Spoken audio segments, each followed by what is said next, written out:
안녕하세요. H성형외과 백정환입니다. 오늘 설명드릴 내용은 안면 윤곽 수술 후에 가장 많은 부작용으로 질문 주시는 내용인 볼처짐에 대한 내용입니다.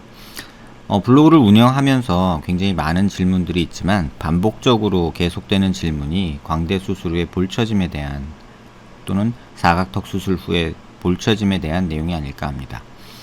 안면윤곽 수술에 대해서 여러 포스팅을 작성을 했지만 이 볼처짐에 대해서 굉장히 연재글도 작성을 해봤고 했지만 환자분들의 질문은 끊임이 없는 듯합니다. 그 이유는 인터넷상에 온갖 정보들이 있는데 그 중에서 어떤 한 부분에 집착을 하면서 생긴 불안과 어떤 괴담 수준의 인터넷 글들 또는 카페나 단톡방 이런 곳에서 논의되는 그러한 비전문가들의 얘기들이 조금은 괴담에 가까울 정도로 과장된 면이 있다고 생각을 합니다. 볼처짐은 굉장히 많은 원인이 함께 상호작용을 해서 나타나는 결과인데요. 그 결과를 단순히 한 원인으로 설명하려는 데서 그 오류의 원인을 찾을 수 있습니다. 볼처짐을 제대로 이해하려면 해부학적인 어떤 구조와 또 수술에 또 따른 변화, 연부 조직의 변화 또는 뼈의 변화 이런 것들을 복합적으로 이해를 해야 되는데 단편적인 몇몇 지식들로 인터넷상에서 얻은 어떤 의학 지식들로 스토리를 짜다 보니 굉장히 오류가 많아지는 듯합니다. 안면윤곽 수술 후에 생기는 어떤 여러 부작용들에 대한 어떤 팩트체크라는 개념으로 기존에 포스팅했던 내용을 참고로 또 새로운 내용을 더해서 좀 연재 형식으로 작성을 해보려고 합니다.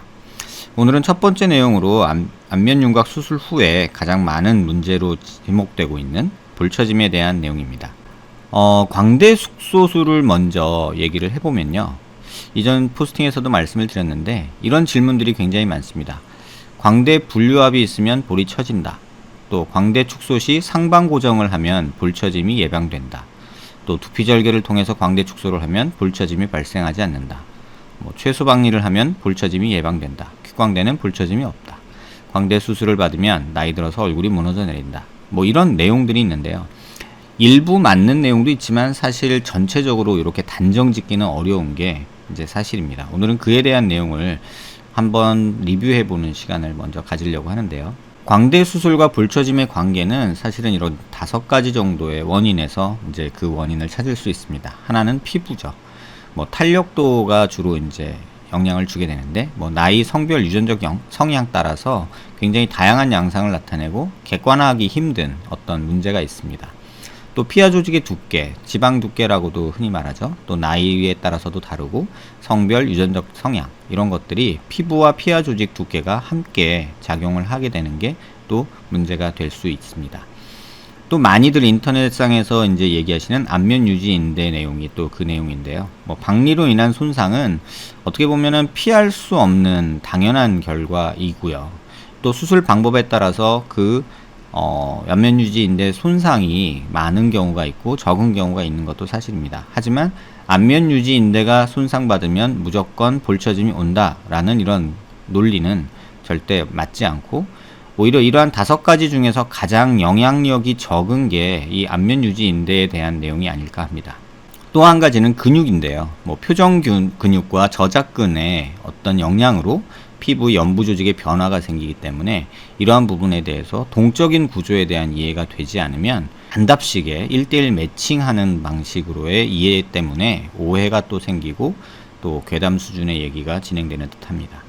또 골막에 대해서도 많은 얘기들이 있는데요. 근데 골막은 사실 굉장히 얇고 우리 크리넥스 티슈 있죠. 그 정도 두께의 조직이고 또 탄성이 거의 없어서 이렇게 강하게 당기거나 조작을 가하면 찢어지는 아주 얇은 조직입니다. 따라서 골막을 어떻게 조작한다, 이런 뼈에 다시 붙인다, 상방으로 이동시킨다 이런 내용은 이론적으로는 가능하겠지만 현실적으로는 굉장히 어려운 사실 크게 이런 볼처짐이나 이런 거에 영향을 주지 않는 내용이고요. 또 뼈의 변화량이 사실은 가장 큰 볼처짐의 원인이 아닌가 합니다. 뼈가 많이 줄어들수록 볼처짐은 증가하는 양상이 있죠. 그에 대한 이론으로 풍선 이론이라는 내용을 조금 설명을 드렸는데요. 볼륨이 줄었다. 그러니까 뼈가 줄었다라는 것이 결국은 싸고 있는 연부 조직을 그 줄어든 뼈에 맞춰서 바뀌게 되는데, 그 변화량이 클수록 남는 살들이 늘어지는 양상을 가지게 되고, 그 늘어지는 양상이 뭐 피부와 또 피하 조직 또는 안면 유지인대 또는 근육에 의해서 굉장히 불룩해지거나 함몰되거나 하는 형식으로 다양하게 나타나기 때문에, 근본적인 원인은 뼈 볼륨의 변화가 이 볼처짐에 가장 큰 영향을 준다고 할 수 있겠습니다. 많은 분들이 궁금해하시는 이제 안면 유지인대에 대한 내용인데요. 안면 유지인대는 실제로 뼈에서 일어나는 것이 아니라 골막에서 이렇게 일어납니다. 이 페리오스티움이라는 게 골막인데요. 뼈를 싸고 있는 얇은 막인 골막에서 이렇게 뿌리 기둥처럼 올라와서 잔가지를 내죠. 그때 통과하는 면이 이제 스마스라고 불리는 어떤 층이고요. 그 다음에 레티큘라 더미스라고 해서 이렇게 피부 밑에 피하 조직, 지방을 끼고 있는 이런 부위가 있고요. 그 다음에 진피층이 있겠죠. 그래서 이 부분, 리테이닝 리가멘트라고 하는 게 이제 흔히 말하는 안면 유지인대인데, 수술 시에, 뼈 수술 시에는 페리오스티움 밑으로 박리를 하기 때문에 이 부분이 어쩔 수 없이 잘릴 수밖에 없습니다.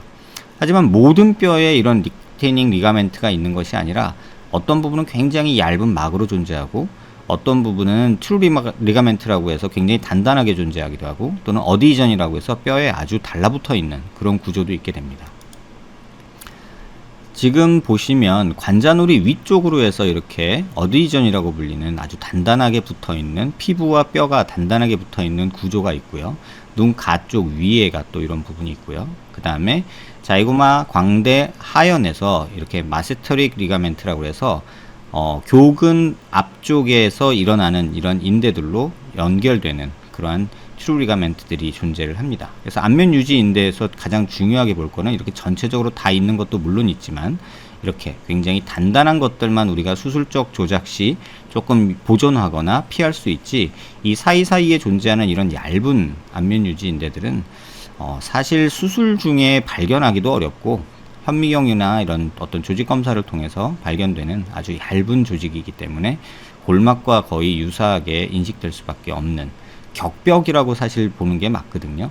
그러니까 각 컴파트먼트, 이 부분을 나누는 그런 격벽이라는 것이 이제 리테이닝 리가멘트가 존재하는 거고요. 그 사이사이 공간에는 딱히 연결되는 구조는 없습니다. 다만 아주 이렇게 우리 시침질 해놓듯이, 이불에 시침질 해놓듯이, 박음질 해놓듯이 뼈에 단단히 붙어있는 이런 어드이전 부위, 그 다음에 트루 리가멘트라고 하는 부분들이 굉장히 중요한 영향을 준다고 생각을 합니다. 안면 유지인대에서 가장 이제 많이 인용되는 그림인데요. 이쪽에 두껍게 삼각형 모양으로 이렇게 돼 있는 부분들 있죠. 이런 부분들은 트루 리가멘트 또는 어드이전이라고 불리는 굉장히 단단한 구조입니다. 눈 가쪽에 이런 어드이전들이 있고요. 이러한 템포럴 어드이전이라 라테럴 오비탈 티크닝이라고 해서 굉장히 눈 가쪽, 눈 위쪽에는 단단하게 이렇게 연결이 돼 있는 어드이전 부위가 있고요. 그 다음에 트루 리가멘트라고 해서 자이고마틱 리가멘트 또는 마세트릭 리가멘트들이 이렇게 부분 면으로 있는 게 아니라 부분 이렇게 나뭇가지 올라오듯이 이렇게 존재를 하게 됩니다. 요 사이사이도 물론 리가멘트가 이런 식으로 안면 유지인대가 있지만, 이렇게 부분 굉장히 강력하게 붙어 있는 이런 부분들이 존재를 한다는 것이 가장 중요한 내용입니다. 광대 수술할 때 이쪽은 거의, 안면 윤곽 수술할 때 이쪽은 거의 손상을 받지 않지만, 요 부분 자이고마틱 리가멘트는 조금 손상을 받을 수 있습니다. 또한 두피절개로 해서 들어왔을 때는 이런 어드이전이라고 불리는 트루 리가멘트, 굉장히 단단하게 고정되어 있는 것들이 손상을 받을 수밖에 없는 그런 부분들이 있지요. 그래서 꼭 두피절개가 입안 절개보다 이러한 안면 유지인대 손상에 유리하다라고 생각하는 것은 옳지 않다고 생각합니다. 두피절개라는 것이 결국은 이쪽 안면 유지인대, 이쪽 어드이전 부위를 전체적으로 다 박리를 하게 되거든요. 그럼 다시 말하면 뼈랑 분리를 시키기 때문에 굳이 이 방법이 좋을지, 아니면 이 부위 일부만 손상받는 입안 절개가 좋을지는 여러분이 생각해 보시면 아주 쉽게 이해할 수 있으리라고 생각이 됩니다. 이쪽은 트루 리가멘트가 아닌 그냥 작은 막성 컴파트먼트 구분하는 어떤 septum 정도의 아주 얇은 구조고요. 이쪽 어드이전 부위는 굉장히 단단한 구조죠. 실제 광대 수술할 때 박리되는 부위는 여기 정도밖에는 안 되거든요. 그래서 이런 부분을 고정시켜 주는 것이 굉장히 중요하지 않을까라고 개인적으로는 생각을 합니다. 그래서 굳이 두피절개가 볼처짐에 입안절개보다 좀 더 유리하다라고는 안면 유지인대 관점에서는 생각하지 않습니다. 앞서 그림과 다른 그림이지만 사실은 같은 내용인데요. 이렇게 어드이전 부위가 굉장히 강하게 있다는 것, 그 다음에 두피 절개할 때 이 부분은 어느 정도 영향을 받는다는 것, 그 다음에 이쪽 부위는 광대 수술이나 사각턱 수술할 때 이 마세트릭 리가멘트는 별로 손상을 받지 않고, 주로 손상받는 것은 이 자이고마틱 리가멘트가 조금 손상을 받을 수 있다. 그 정도만 이해하시면 됩니다. 그래서 안면 유지 인대가 그렇게 볼처짐에 직접적인 영향을 주는 것은 개인적으로는 아니라고 생각을 합니다. 이 그림은 조금 다른 그림인데요. 누워 있을 때 얼굴 피부가 뼈에 더 어떻게 구조를 이루고 얼굴이 옆으로 흘러내리지 않느냐, 뭐 이런 구조를 설명하는 건데요. 이렇게 텐트를 설명을 하죠.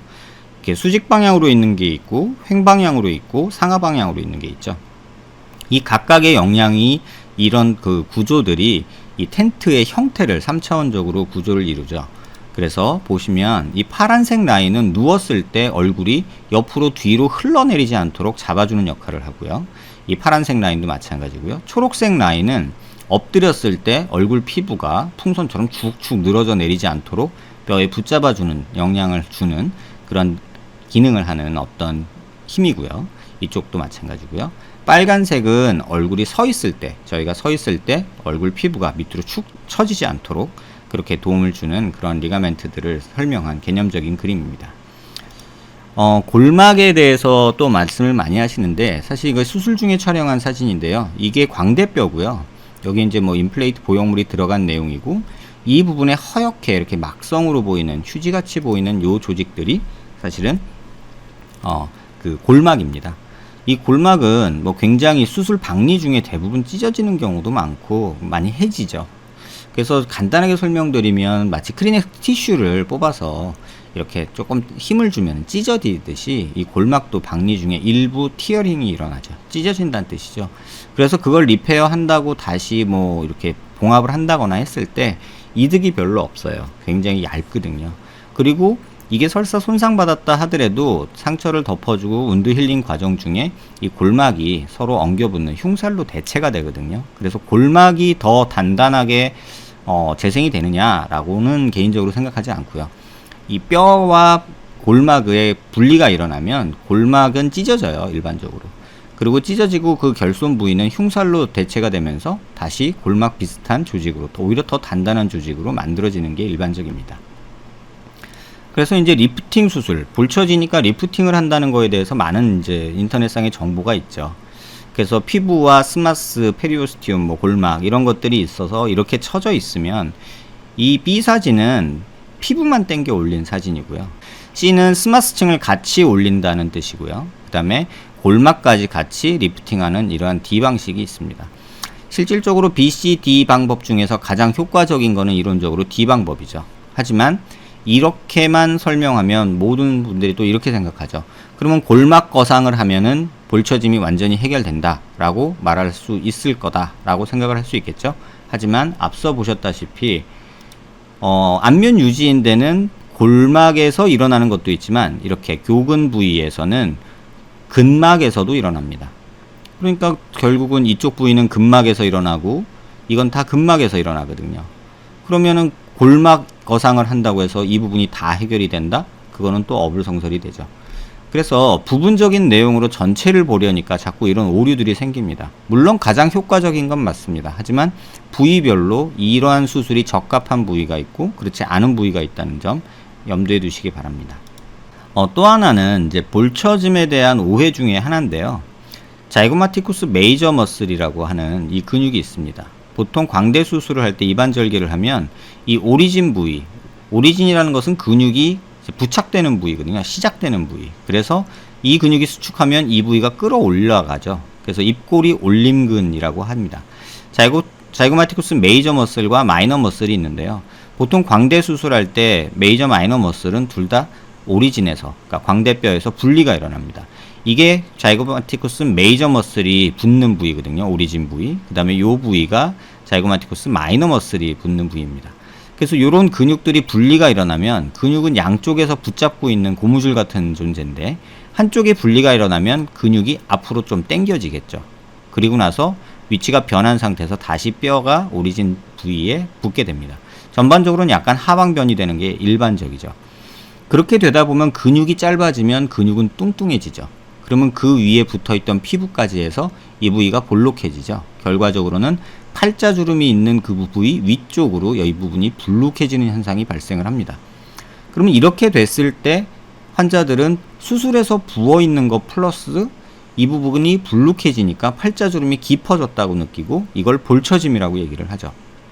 하지만 광대 수술 후에 이러한 현상이 벌어지고 이게 붓기가 빠지는 건 한두 달, 그 다음에 이러한 근육들이 다시 뼈에 붙고 이 연부 조직이 변화된 뼈에 맞춰서 변화되는 거는 6개월에서 2년까지 걸리거든요. 그러면 그 과정에서 어느 정도는 볼륨의 흡수가 일어나고 이렇게 불룩해지는 것도 좋아지게 됩니다. 그럼 결국은 볼 쳐졌다고 수술 후에 괴로워하는 거는 보통 1개월에서 3개월, 6개월 정도까지는 이 불룩한 느낌을 가질 수밖에 없습니다. 다만 이 근육의 볼륨 자체는 굉장히 얇은 근육이에요. 그래서 이게 설사 불룩해진다고 해서 볼이 처졌다고 느낄 만큼 그렇게 대단히 불룩해지지는 않습니다. 이 근육은 자이고마티쿠스 마이너 머슬인데 메이저 머슬하고 비슷하게 이쪽 광대 부위에서 시작이 해서 입꼬리 위쪽에 피부 쪽으로 붙게 됩니다. 결국은 이 근육의 수축을 하면 입꼬리가 올라가는 거죠. 그런데 광대 수술 후에 마찬가지로 이 근육도 분리가 일어나요. 그러면 이 근육도 밑으로 좀 떨어지면서 수축이 일어나고 이 부위가 불룩해지는 자이고마티쿠스 메이저 머슬하고 같은 영향을 주게 되죠. 그래서 이 그 두 근육이 수축을 하면서 약간 팔자주름이 깊어졌다 또는 불룩해졌다라는 볼처짐 증상을 얘기하는 경우가 대부분입니다. 그래서 수술 후 초기에 이렇게 불룩해진 거를 보고 내 볼이 처졌다라고 느끼면서 인터넷 정보 찾아보니 얼굴이 계속해서 처질 것이다라는 불안감에 이제 떠는 경우가 발생을 하죠. 많은 분들이 이제 저한테 오셔서 이제 수술 후에 볼이 처졌다라고 말씀을 하시는데, 실제 수술 전 CT 사진과 또는 실제 사진과 수술 후 사진을 비교해 보면 거의 못 느끼는 경우가 많아요. 다만 이렇게 불룩해진 느낌을 본인은 계속해서 느낄 수밖에 없어요. 왜냐하면 이반절개하면 이 근육들이 수축을 하거든요. 또 절개했다는 것만으로도 뭉친 느낌이 들기 때문에 뭔가 여기가 불룩한 것 같고 뻑뻑해요. 그러면 본인은 볼 쳐졌다라고 느끼는 거죠. 한번 그렇게 볼 쳐졌다라고 느낀 분이 인터넷을 찾아보고 이게 볼처짐이다라고 한번 생각이 굳어지면 제가 어떤 설명을 드려도 볼 쳐졌다고 느껴요. 그리고 그걸 해결하기 위해서 3개월째부터 뭐 리프팅 수술을 막 해대죠. 뭐 아큐니, 뭐 울세라니 이런 것들을 막 해대죠. 그러면서 자기는 볼처짐을 해결하기 위해서 실도 넣고 하면서 최선의 노력을 다해요. 그러다 보면 6개월, 1년이 지나가거든요. 그러면 어떻게 생각하느냐? 이거라도 해서 내가 이만큼 좋아졌다라고 생각해요. 하지만 그거 안 했어도 6개월 넘어갔으면은 이 부분이 흉살이 조금 어느 정도 풀리면서 그 정도의 효과는 얻을 것이라고 개인적으로는 생각을 합니다. 물론 아큐니, 뭐 울세라니 이런 게 도움이 안 되진 않겠죠. 하지만 애를 쓰면서 집착할 정도로 그렇게 큰 효과를 주는 시술법은 아니라고 개인적으로는 생각을 합니다.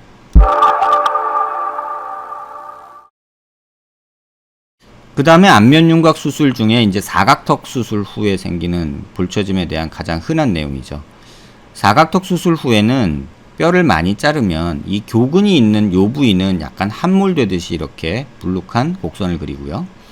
아래쪽 라인, 이 빨간 라인 부분은 밑으로 처지는 이렇게 불룩한 라인을 그리고 노란 라인은 또 밑으로 처지는, 다시 말하면 턱끝은 밑으로 내려가고 턱끝은 입가 쪽에서 위로 올라가고 턱끝은 내려오고 이 하악 체부 쪽은 밑으로 내려오고 하악각 부위는 올라가는 이런 전형적인 모습을 보이게 됩니다. 그거에 대한 원인은 디프레스 앵귤라이 오리스 머슬이라고 해가지고요. 입꼬리 내림근이 있거든요. 이 근육은 특징적으로 이 부분의 오리진이고요. 인서션은 피부, 입가 쪽입니다. 그러면 이 근육이 수축을 하면 입꼬리가 내려가죠. 근데 하악각 수술 시에 이쪽 부분은 박리가 일어나서 분리가 일어나요. 그러면 앞서 설명드린 대로 이 근육은 위로 수축을 하겠죠. 어느 정도.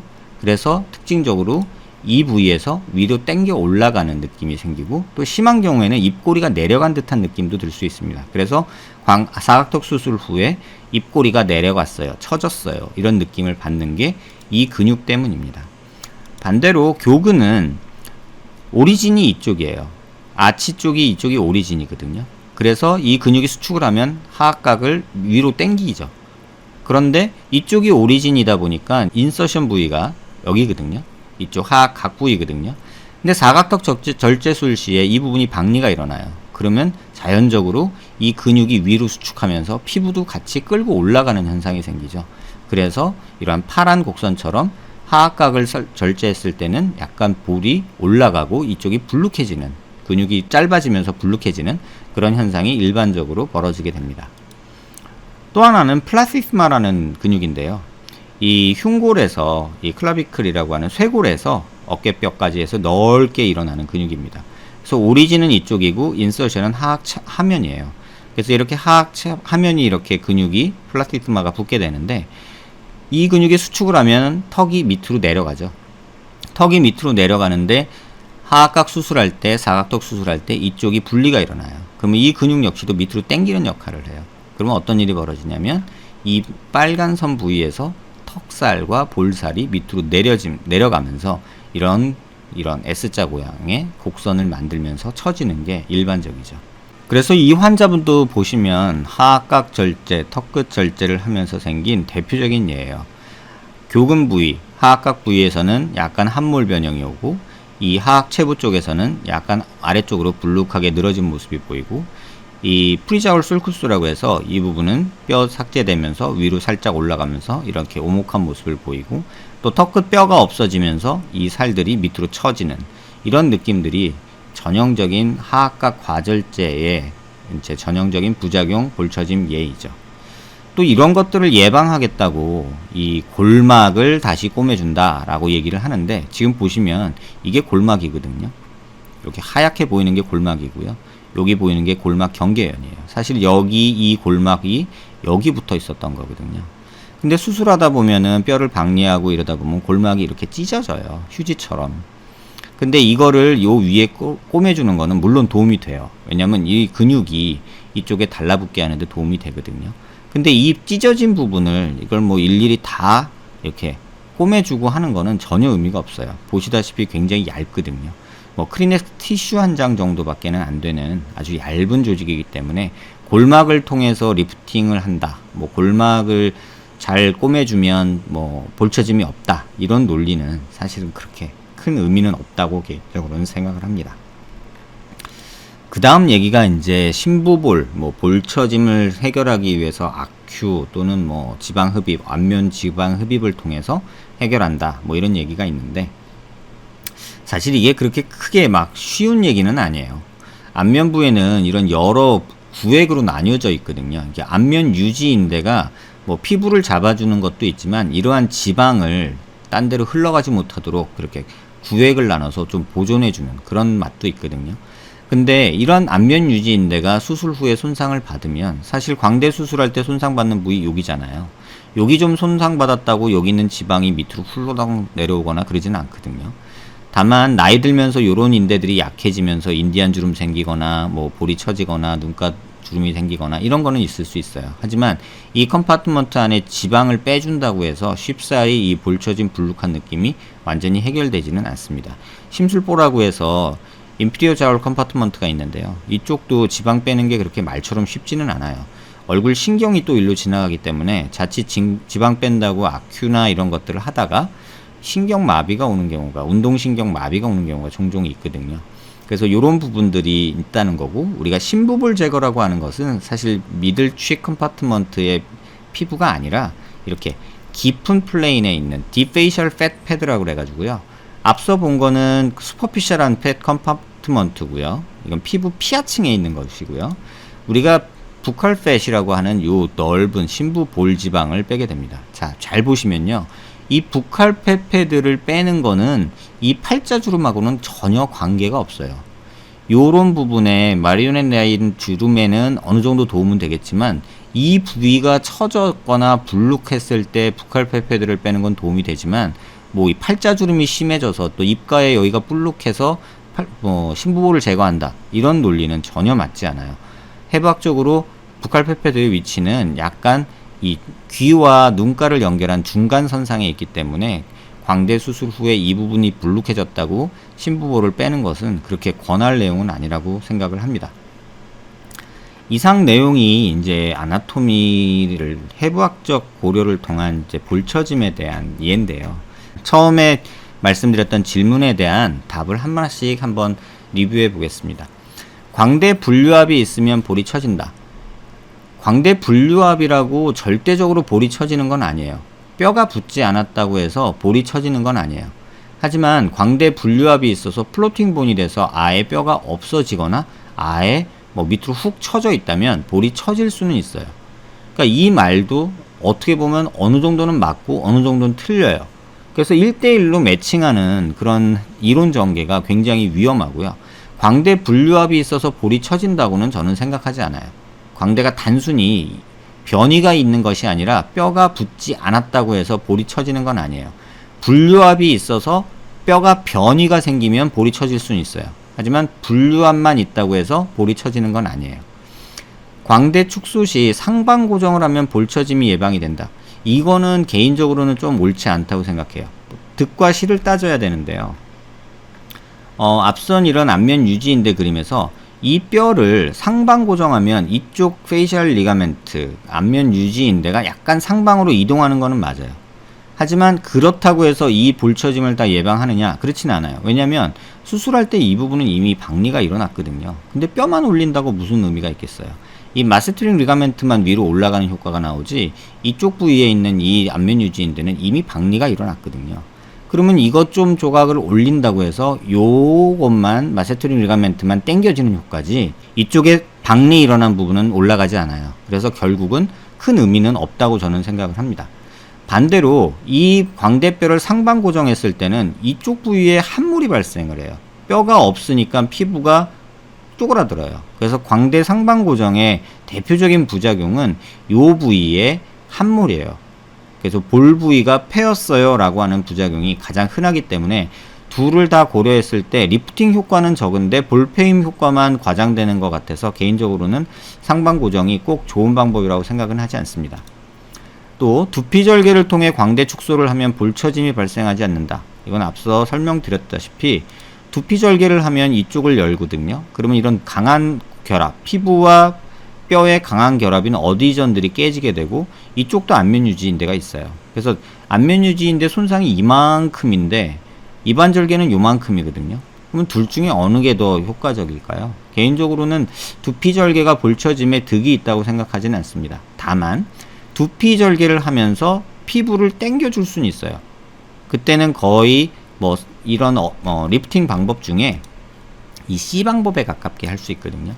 D까지, 그러니까 골막 거상까지는 아니어도 이 근막라는 스마스라는 근육까지 리프팅하는 효과를 줄 수는 있어요. 그래서 리프팅을 동시에 시행해서 조금 도움은 될 수 있으나 문제는 여기서 두피절개를 해서 당기면 눈가 요 정도까지는 리프팅 효과가 있어요. 하지만 요 밑으로는 리프팅 효과가 없어요. 쉽게 말하면 바지 위에서 아무리 끌어올린다고 해도 기장 안 줄어들거든요. 무릎에서 살짝 올리면 확 줄어들고 밑에서 확 당기면은 확 올라가죠. 위쪽에서 아무리 당겨봐야 이 눈가 밑으로는 볼살이 올라오질 않아요. 그러면 우리가 처짐을 주로 호소하는 부분은 요 부분이거든요. 그럼 이 부분의 피부가 안 올라오는데 굳이 두피를 할 이유가 있느냐? 눈가 처짐이 있어서 이걸 한다 그러면 말이 돼요. 하지만 볼처짐을 해결하기 위해서 두피절개로 리프팅을 한다. 이거는 말만 근사하지 사실 현실적이지는 않은 거라고 개인적으로는 생각을 합니다. 또 최소 박리를 하면 볼처짐이 예방된다. 굉장히 퀵광대 주장하시는 분들이 많이 하는 논리예요. 그런데 퀵광대 하시는 분들이 요 부위만 살짝 구멍 내서 또 아치 부위만 살짝 구멍 내서 뼈를 부순다 라는 말을 하는데요. 물론 안면유지인대 손상이 가장 적은 방법이면 틀림없어요. 하지만 수술 왜 하죠? 광대를 정확하게 절골해서 효과적으로 줄이고 변이 없이 고정하는 게 광대 수술이에요. 그런데 볼처짐에 너무 집중하는 나머지 정확하게 자르지도 못하고 고정도 하지 못하는 방법으로 수술을 하는 거예요. 그럼 볼처짐은 덜 올 수 있을지언정 안면 유지 인대 손상은 덜할지언정 효과나 안전성은 굉장히 떨어지는 거예요. 주객이 전도되는 거죠. 광대 수술의 목적은 광대를 정확히 절골해서 효과적으로 줄이고 문제없이 고정하는 게 목적이에요. 그런데 볼처짐이라는 어떤 부작용에 너무 사로잡혀서 그러한 원칙을 무시하고 그냥 볼처짐만 예방하는 광대 수술이 되어버리는 거예요. 저는 개인적으로 그래서 이런 최소 절개 방법 이런 것들은 크게 의미가 없다고 생각해요. 왜냐하면 입안 절개해서 박리해도 기껏 안면 유지인데 손상받는 거 요 정도거든요. 그래서 이쪽 조금 열어서 보지도 않으면서 막 망치로 두드리면서 막 잘라내는 거는 제가 이전 포스팅에서 보여드렸다시피 그렇게 효과적인 방법은 아니고 부작용도 상당히 크고 또 문제가 생겼을 땐 해결도 조금 어려운 면이 있다고 저는 생각을 합니다. 그래서 굳이 그런 모험을 하지는 않는 것이 좋지 않을까 합니다. 또 퀵광대는 볼처짐이 없다. 이것도 거짓말이죠. 광대 수술의 볼처짐의 가장 큰 원인은 뭐라고 제가 말씀드렸냐면 뼈 볼륨의 변화예요. 튀어나왔던 뼈가 들어가면 남는 살은 밑으로 떨어지게 돼 있어요. 그렇기 때문에 퀵광대로 효과를 많이 봐서 광대를 많이 줄였다. 그럼 볼처짐도 그만큼 생길 수밖에 없는 거예요. 꼭 퀵광대라는 게 어떤 용어인지는 정확히 정의된 바는 없지만 볼처짐이 없다 이렇게 주장하는 것은 옳진 않아요. 마치 최소박리하면 볼처짐이 예방된다라고 말하는 것처럼 주객이 전도된 말일 수가 있다는 뜻이죠. 그 다음에 또 많이 괴담 같은 내용이 광대 수술을 받으면 나이 들어서 얼굴이 무너져 내린다 이런 말이 있는데요. 절대 이거는 아닌가라고 봐요. 왜냐하면 우리 몸은 항상성을 유지하기 위해서 뼈가 변하면 거기에 맞춰서 살이 맞춰가서 변하는 어떤 항상성이라는 단어가 있거든요. 그런 것들이 이제 우리 몸이 적응을 해서 변화된 뼈 구조에 맞춰가는 거죠. 그게 이루어지는 게 한 1, 2년이면 이루어지고 그 이유는 정상적인 노화예요.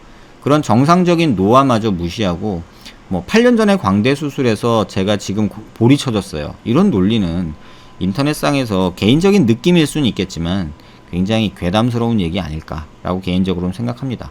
이걸 정확히 판단하려면 광대 수술 안 하고 8년 후의 모습을 알 수가 있어야 되겠지만 사실 그럴 수는 없잖아요. 그래서 그런 느낌들이 인터넷상에서 회자가 되면서 괴담 수준의 얘기들이 만들어진 게 아닌가 생각이 됩니다. 또 질문 많이 주시는 게 수술 중 골막 또는 안면 유지 인대를 복원할 수 있는가? 라는 질문을 많이 하시는데 사실 광대 수술하면서 이렇게 골막 박리를 안 하고 수술한다는 거는 말이 안 되고요. 보존하고 다시 꼬매주고 재위치시키고 뼈에 붙일 수 있느냐? 앞서 설명드린 대로 이렇게 휴지처럼 얇은 조직을 뼈에다가 꼬맬 수도 없고 본드로 붙일 수도 없고 해서 제자리에 가능한 한 위치시켜서 붙이는 방법이에요. 붙인다는 거는 자연히 낫길 바라는 거지 어떤 수술적 조작은 아니에요. 또 두피절개로 교근을 위로 당겨줄 수 있다 이런 말도 해요. 이 말이 왜 나왔는지를 보면 광대를 잘라서 수술할 때 상방 고정하면 교근이 따라 올라온다 라는 논리죠. 그러면 리프팅이 된다. 여기서 한 발짝 더 나가서 두피절개에서 광대를 올리면 교근까지 올릴 수 있다는 얘기예요. 근데 사실 두피절개에서 광대를 상방 고정하면 교근이 따라오는 거지 두피절개에서 교근을 올리는 리프팅을 하는 건 아니죠. 근데 교근이 올라가면 과연 또 리프팅 효과가 있느냐? 여기 올라가면요 리프팅 효과는 없어요. 이쪽으로 처지는 건 수직 방향으로 처지는 건 없거든요. 이쪽 방향에 횡방향으로 있는 것들이 처지게 되죠. 근데 지금 여기에 있는 이 교근은 마세터릭 리가멘트들은 이쪽에 있어요. 이쪽이 처지는 경우는 거의 없어요. 왜냐하면 교근이 이쪽으로 수축을 하기 때문에. 이쪽에서 유지인대가 잡아주는 힘은 사실은 볼이 옆으로 넘어가거나 밑으로 늘어지는 거를 잡아주는 게 아니라 교근이 자체가 광대에 붙어서 올라가는 힘이 있기 때문에 이쪽 부분에 있어서의 이 인대가 땡겨 올라가면 볼이 안 처진다. 이거는 솔직히 말이 안 돼요. 그래서 개인적으로는 그 논리도 좀 틀리다고 보고요.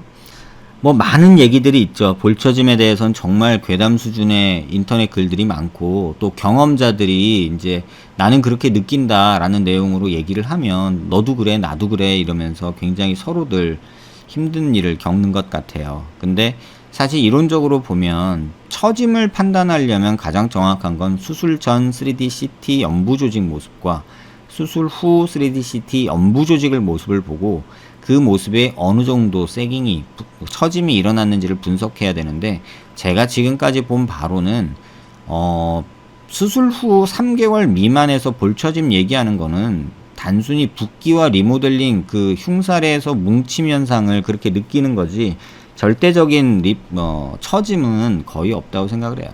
그래서 한 6개월 정도 지났을 때 그 처짐을 평가해야 되는데, 그 처짐은 사실은 있을 수밖에 없어요.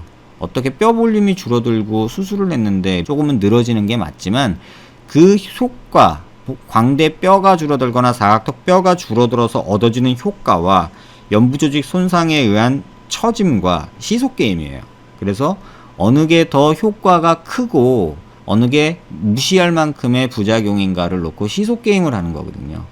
그랬을 때 환자마다 앞서 설명드린 여러 5가지 이 원인들의 피부, 피하 조직, 유지인대, 근육, 골막뼈 이런 변화들에 어떻게 연부 조직으로 표현될 것인가를 종합적으로 3차원적으로 동적으로 이해를 해야 되는데, 뭐는 이런 식으로 단답식으로 이해를 하다 보니까 이 수많은 썰들이 나오는 것 같아요. 또 의사들한테 지금 말씀드린 내용을 말씀드려도 사실은 조금 관심 없는 분들은 갸우뚱하실 거거든요. 근데 환자분들한테 이 내용을 설명을 다 드려봤자 또 혼자만의 생각이 생기고, 또 집착하고 있는 안면 유지인대나 어떤 등등의 어떤 부분들에 사로잡히게 돼서 설명이 안 되고 그냥 또 하나의 복잡한 내용이다 라고만 느껴지는 것 같아요. 그래서 현실에서는 환자들한테 이해하기 쉬운 한 단어를 주고 그 문제를 해결하는 방법이 최고의 방법인 양 포장이 되는 경우가 많죠. 그래서 실로 수술할 때 땡겨준다. 우리는 안면 유지인대 손상이 적다. 박리가 적다. 우리는 골막을 어떻게 고정한다. 이런 말들이 자꾸 만들어지는 거예요. 그래서 전체적으로 이해하지 못한 채로 이 안면 유지인대니 볼처짐이니 안면 윤곽 수술이니에 대해서 논하는 것 자체가 사실은 조금 피곤한 얘기가 아닐까라는 생각도 들어요. 그럼 현실적으로 환자들이 택해야 되는 거는 어떤 거냐? 이 말이 참 무책임하게 들릴 수도 있다고 개인적으로는 생각을 해요. 근데 현실적으로는 그 둘 중에 하나를 누군가 선택을 하는 거고, 그에 맞춰서 수술을 하든 말든 결정하는 거예요. 그래서 신뢰할 수 있는 의사에게 그냥 믿고 맡기시는 방법이 하나 있을 것이고요. 하나는 볼처짐에 대해서 완전히 이해하고 수술을 결정하는 방법이 있어요. 이 2가지 외에는 사실 없어요. 근데 1번으로 가자니 의사들은 하는 말이 다 다르고 믿을 만한 의사가 누군지도 모르겠고 이런 문제들이 있죠. 불신의 사회에서 굉장히 또 의심이 하게 되잖아요. 그렇다고 2번 볼처짐에 대해서 내가 완전히 이해하자니 제 블로그에 있는 글만 봐도 너무 복잡하고 이거 뭔 소린가 싶은 내용이 투성이거든요. 그러니까 이걸 다 이해하고 수술하는 것도 힘들어요. 그래서 제가 생각하기에 이 둘 중에 하나를 택하시는 게 맞는데, 개인적으로는 전자를 택하시라고 말씀드리고 싶어요. 왜냐하면 지금 제가 이렇게 길게 설명하고 있지만 이거 역시도 볼처짐에 대한 전체적인 내용은 아니고 일부 환자분들께 이해 돕기 위한 아주 표면적인 내용일 뿐이거든요. 근데 이 정도도 복잡하시잖아요. 근데 이걸 어떻게 다 이해를 하고 수술을 할 수 있겠어요? 모든 선택은 그런 것 같아요. 내가 얻을 수 있는 효과와 치러야 되는 대가와 시소게임을 하는 거죠. 얻어지는 기대되는 효과가 A라면, 또는 치러야 되는 대가, 비용, 시간, 고통, 비용, 회복기간, 등등등 여러 가지 치러야 되겠죠. 부작용까지 포함해서. 그랬을 때 A가 더 크다면, B보다 A가 더 크다면 수술을 진행하죠. A와 B가 비등비등한 것 같다. 그러면 환자의 전적인 선택에 맡길 수밖에 없어요. A보다 B가 무조건 크다. 그러면 개인적으로 말리고 있어요. 근데 제가 말린다고 해도 다른 병원 가면 또 된다 그래요. 그러면 환자는 또 수술을 해요. 이런 현상이 지금 한 4, 5년째 계속 보고 있습니다. 결국 누구에게 물어도 정답은 없어요. 저 역시도 100% 제가 정답을 말할 수 있는 건 아니에요. 이런 상황에서 조금 더 이해를 하시고 어떤 객관적인 시각으로 좀 볼 수 있던가, 아니면 아주 믿을 만한 의사분에게 본인을 맡기시던가, 이런 선택이 좀 더 낫지 않을까 합니다. 수술 준비하면서 인터넷으로 정보 모으시는 분들도 많은데, 이런 볼처짐 뭐 이런 거는 환자분들이 인터넷상에서 얻을 정보로 해결할 수 없는 부분이라고 개인적으로는 생각을 합니다. 조금은 복잡하고 긴 내용이지만 오늘 내용이 환자분들께 도움이 되는 내용이 되었기를 바랍니다. 감사합니다.